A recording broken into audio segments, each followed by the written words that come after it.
इस वीडियो में हम देखेंगे एक शख्स जो समुद्री तूफ़ान की वजह से गुम हो गया, लेकिन जब उसकी आंख खुली तो उसने ख़ुद को एक ऐसी दुनिया में पाया जहां सब लोग खिलौने जितने छोटे थे और उसको राक्षस समझ रहे थे। ये है गुलिवर का नाकाबिले यकीन सफ़र। Welcome to our channel movies world. कहानी शुरू होती है जब गुलिवर अपने अपार्टमेंट में सोकर उठता है और अपनी रोज़मर्रा की रूटीन पर चलता है। वो अपने सुपर हीरो टॉयज़ से बात करता है और नहाते वक्त डांस करता है। गुलिवर न्यूयॉर्क के एक अखबार की कंपनी में काम करता है। वहाँ उसकी मुलाकात एक नए एम्प्लॉय से होती है जिसे वो अपना दोस्त बना लेता है। गुलिवर उसका सीनियर है मेलिंग डिपार्टमेंट में। एक दिन वो दोनों मेल डिलीवर करने जा रहे होते हैं जहाँ उनकी मुलाकात गुलिवर की पुरानी क्रश से होती है जिसका नाम डार्सी है, जो एक जर्नलिस्ट है जिसे गुलिवर सालों से प्यार करता है लेकिन कभी इजहार नहीं किया। कुछ दिन के बाद डैन एक नोटिस लेकर आता है और गुलिवर को बताता है कि मेलिंग डिपार्टमेंट के हेड ने उसकी प्रमोशन कर दी है, जबकि गुलिवर वहाँ 10 सालों से काम कर रहा है लेकिन उसकी कोई रिस्पेक्ट नहीं करता। प्रमोशन तो दूर की बात है। डैन उसको बताता है तुम बात करने से डरते हो इसलिए आज तक तुम्हारी प्रोग्रेस नहीं हुई। गुलिवर उदास होकर वहाँ से चला जाता है और तभी वो देखता है कि डार्सी अब तक काम कर रही है। वो हिम्मत करके डार्सी के पास जाता है, लेकिन इस सब में है तो वो निठल्ला ही। वो एक रैंडम पेपर उठा लेता है। डार्सी उससे पूछती है कि तुम ट्रैवल राइटिंग असाइनमेंट भरना चाहते हो? गुलिवर नर्वस होकर हाँ कर देता है। अगले ही दिन वो ट्रैवल राइटिंग असाइनमेंट के पेपर सबमिट कर देता है और इंटरनेट से कुछ आर्टिकल्स कॉपी पेस्ट करके अपने ब्लॉग में ऐड कर देता है और डार्सी को पेपर्स सबमिट करवा देता है। डार्सी उसकी राइटिंग स्किल्स से काफ़ी इम्प्रेस हो जाती है और वो उसे एक नया काम बताती है। वो उसे कहती है तुम बरमूडा ट्रायंगल पर जाओ और वहाँ पर गायब होने वाली शिप्स पर आर्टिकल लिखो। डार्सी को इम्प्रेस करने के चक्कर में गुलिवर हाँ कर देता है और डार्सी भी उसके लिए बोट का इंतज़ाम कर देती है। अगले दिन गुलिवर बरमूडा ट्रायंगल के लिए निकलता है। वहाँ पर वो एक आदमी से मिलता है जो गुलिवर के लिए बोट का इंतज़ाम करता है और वो उसे बताता है कि बोट कैसे चलती है। वो उसे बताता है कि बोट ऑटोमेटिक है, तो गुलिवर अकेला ही सफ़र के लिए निकल जाता है। शुरू में गुलिवर कुछ घंटे एंजॉय करता है, रोबोट बनाने की किताब पढ़ता है और बाद में सो जाता है। जब उसकी आंख खुलती है तो वो देखता है कि सामने एक बहुत बड़ी लहर आ रही है। समुद्री तूफान देखकर गुलिवर जल्दी से लाइफ जैकेट पहन लेता है। इतने में ही वो लहर उसकी कश्ती को अपने अंदर निगल लेती है। जब गुलिवर की आंख खुलती है तो वो अपने आप को हिला नहीं पाता। वो अपनी गर्दन उठाकर देखता है तो वो हैरान हो जाता है कि उसके सीने पर छोटे छोटे लोग चढ़े हुए हैं। उनका लीडर खुद को इंट्रोड्यूस करवाता है as a commander Edward of Lilliput. इतने में हमें दिखाया जाता है कि गुलिवर को रस्सियों और लकड़ियों की मदद से बांध रखा है और कमांडर एडवर्ड उसको राक्षस कहकर बुलाता है। इतने में ही गुलिवर अपने आप को आज़ाद करवा लेता है और कमांडर अपने आदमियों से उसे गिराने को कहता है और कमांडर के आदमी उसको गिरा देते हैं और गुलिवर बेहोश हो जाता है। जब उसको होश आता है तो वो देखता है कि लोग उसको गाड़ी में बांधकर लिलीपुट किंगडम लेकर जा रहे हैं और लोग बड़े आदमी को देखने के लिए घरों से बाहर आ रहे हैं। वहाँ उसे लिलीपुट के राजा के दरबार में पेश किया जाता है। राजा की बेटी प्रिंसेस मैरी को उसकी हालत देखकर काफ़ी अफसोस होता है और वो कैप्टन एडवर्ड से कहती है कि इसको यूँ बांध कर रखना ज़रूरी है। तो कैप्टन एडवर्ड उसे कहता है कि ये दुश्मन साम्राज्य का जासूस है और गुलिवर उनसे पूछता है कि मैं कहाँ हूँ। राजा का सेक्रेटरी उसे बताता है कि तुम दुनिया के महान साम्राज्य लिलीपुट में हो। फिर दिखाया जाता है कि गुलिवर को एक जेल में बंद कर दिया है। वहाँ उसकी मुलाकात एक और कैदी से होती है जिसका नाम होता है होरेशियो। फिर वहाँ एडवर्ड आ जाता है और वो उन्हें धमकाता है कि अगर वो चाहे तो वो इन्हें उम्र भर यहाँ पे कैद रख सकता है और वो उन्हें खेतों में ले जाता है और उनसे फसल काश्त करवाता है। इतने में ही उनका दुश्मन साम्राज्य बिलफूजिया उन पर हमला कर देता है, जिनका प्लान राजकुमारी को किडनैप करना और महल में आग लगाना होता है। एडवर्ड महल की तरफ भागता है और सिपाहियों से कहता है कि राजकुमारी को कोई नहीं बचाएगा, उन्हें मैं बचाऊंगा। लेकिन होरेशियो गुलिवर से कहता है कि एडवर्ड वहां नहीं पहुंच सकेगा।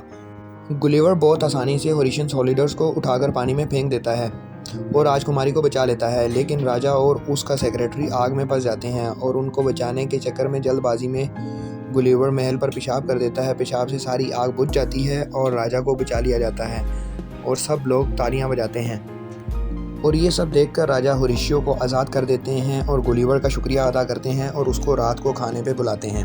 एडवर्ड वहाँ से जेलस होकर चला जाता है और रात को राजा गुलिवर से पूछते हैं कि तुम कहाँ से आए हो। गुलिवर उन्हें बताता है कि वो मैनहट्टन से है। पहली बार गुलिवर खुद को हीरो महसूस कर रहा होता है, इसीलिए वो झूठ बोल देता है और ख़ुद को मैनहट्टन का प्रेसिडेंट बोल देता है और सब उसकी बात पर विश्वास कर लेते हैं। सिर्फ एडवर्ड को उसकी बात पर विश्वास नहीं आता और लिलीपुट के लोगों ने गुलिवर के लिए आलीशान महल बनाया ताकि वो यहाँ भी न्यूयॉर्क की तरह रह सके। गुलिवर ने एक थिएटर भी बनवाया ताकि पूरा किंगडम उसमें बैठ सके और उसमें टाइटैनिक की कहानी दिखाई गई और गुलिवर ने बताया कि ये उसकी कहानी है, ये उसके साथ हुआ है। एडवर्ड ने उसे पूछा तो तुम बच कैसे गए? गुलिवर ने कहा कि मुझे बचा लिया गया था। होरेशियो गुलिवर की मदद से प्रिंसेस को इम्प्रेस करता है और प्रिंसेस को इम्प्रेस कर भी लेता है, लेकिन एडवर्ड भी प्रिंसेस से शादी करना चाहता है। और फिर दिखाया जाता है कि लिलीपुट के लोगों ने मिलकर गुलिवर का जहाज़ ढूंढ लिया है। गुलिवर उधर जाता है और अपना फ़ोन उठाता है जिसमें डार्सी के 12 मैसेजेस हैं जो गुलिवर से गुस्सा है उसके झूठे आर्टिकल की वजह से और उसके भाग जाने की वजह से। अब गुलिवर वापस जाकर डार्सी का सामना नहीं कर सकता, इस वजह से वो सोचता है कि वो अब यहीं रहेगा। इस बात पर एडवर्ड बिल्कुल खुश नहीं था और इधर राजा गुलिवर को जनरल बना देता है और एडवर्ड गुस्से से लिलीपुट का डिफेंस सिस्टम बंद कर देता है। दुश्मन साम्राज्य इसी का फ़ायदा उठाते हुए लिलीपुट पर हमला कर देता है। अब जनरल होने की वजह से लिलीपुट को बचाने की जिम्मेदारी गुलिवर की है, इसीलिए वो भागते हुए ठंडे पानी में जाता है और ज़ोर ज़ोर से पानी में हाथ मारने लग जाता है, लेकिन दुश्मन साम्राज्य उस पर हमला कर देता है। लेकिन उनके हमले का गुलिवर पर कोई असर नहीं होता। गुलिवर उनको पकड़कर लिलीपुट से बाहर ले जाता है। गुलिवर की खूब देखभाल की जाती है, उसकी कटिंग वगैरह, मसाज वगैरह सब कुछ किया जाता है। इधर प्रिंसेस भी एडवर्ड को रिजेक्ट कर देती है और वो गुस्से से जाकर दुश्मन साम्राज्य के साथ मिल जाता है और उसके आदमियों को गुलिवर की बोर्ड से रोबोट बनाने वाली किताब मिल जाती है जिसकी मदद से वो एक बड़ा सा रोबोट बनाते हैं और एक बार फिर लिलीपुट पर अटैक करते हैं। गुलिवर एक बार फिर छोटे छोटे लोगों से लड़ने के लिए तैयार हो जाता है। जब वो सामने दिखता है तो हैरान हो जाता है कि एक बहुत बड़ा रोबोट उसको चैलेंज करता है। गुलिवर के पास चैलेंज एक्सेप्ट करने के अलावा कोई हल नहीं होता। गुलिवर चैलेंज एक्सेप्ट करता है और रोबोट को पीछे धकेलने की कोशिश करता है, लेकिन रोबोट उससे ताकतवर होता है और उसे उसकी पैंट से पकड़कर उठा लेता है और उसे हार मानने का कहता है। गुलिवर हार मानकर राजा को सब सच बताता है कि उसने सब कुछ झूठ बोला था और फिर एडवर्ड गुलिवर को बांधकर एक ऐसे आइलैंड पर भेज देता है जहां गुलिवर से भी बड़े बड़े लोग रहते हैं, जहां गुलिवर उनके सामने चींटियों जितना होता है। एक लड़की गुलिवर को पकड़कर ले जाती है और इसको अपने बार्बी डॉल हाउस में रख लेती है और दूसरी तरफ गुलिवर को ढूंढते हुए डार्सी भी लिलीपुट आ जाती है और एडवर्ड उसे पहचान जाता है क्योंकि गुलिवर ने डार्सी को अपनी प्रिंसेस बताया होता है और वो उसे भी जेल में डाल देता है और वहाँ वो राजा और रानी से मिलती है जिन्हें एडवर्ड ने गुलिवर को हराने के बाद बंदी बना लिया था। ये सब देखकर होरेशियो गुलिवर के पास जाता है और उसे सब कुछ बताता है और बच्ची के पास खिलौनों में एक यूएस सोल्जर का सूट होता है जिसे पहनकर गुलिवर वहाँ से निकल जाता है और लिलीपुट पहुँच जाता है और सबसे पहले जाकर वो डार्सी से मिलता है और उसे बताता है कि वो उससे बेहद प्यार करता है। फिर गुलिवर तय करता है कि वो एडवर्ड को चैलेंज करेगा, अपने आप को हीरो साबित करने के लिए नहीं, लेकिन लिलीपुट के लोगों के लिए।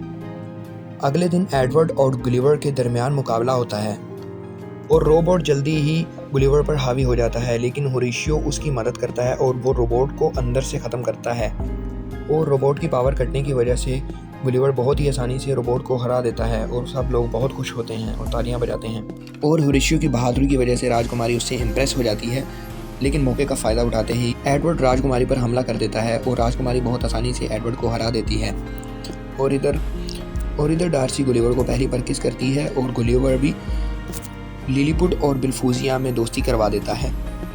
फिर गुलिवर और डार्सी मिलकर अपनी बोट्स रिपेयर करते हैं और वापस न्यूयॉर्क की तरफ निकल जाते हैं।